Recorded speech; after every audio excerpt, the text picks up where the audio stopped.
What's up YouTube, it's Wavy Mike, and today we're going to be talking about how to get thick 360 waves. What's up YouTube?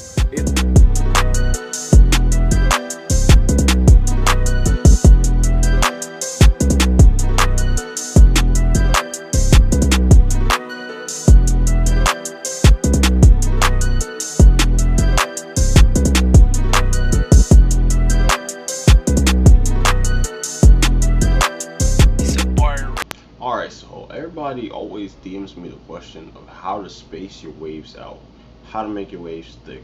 Right now, I'm gonna tell you. Alright, so let me get this one thing clear.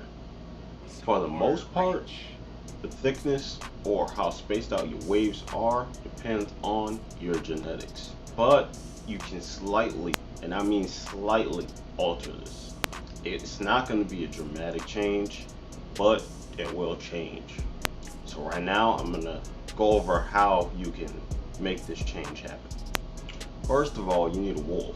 Growing your hair out for an extended period of time will definitely help. The longer your hair, the more spaced out your waves will be.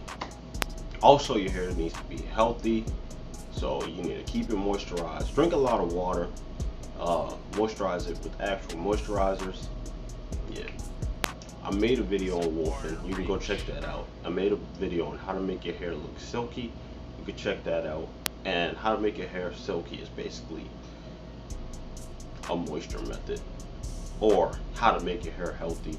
It's basically those two put together. Another way to space out your waves is to comb your hair. Comb your hair is super important. Get a wide tooth comb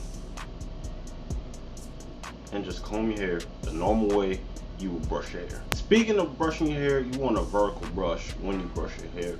I don't really know the science behind it, but it works, and yeah, it gives you more pull than when you would brush horizontally. So hold your brush in a vertical position. Wait, let me show you what I mean. So instead of holding your brush like this, hold it like this. Vertical brushing. I'll probably make a video on vertical brushing after I do a little bit more studying on it. Yeah, that's pretty much it for this video. It's a quick video. Hope you enjoyed it. Make sure to like, comment, and subscribe. My name is Wavy Mike. Enjoy your day.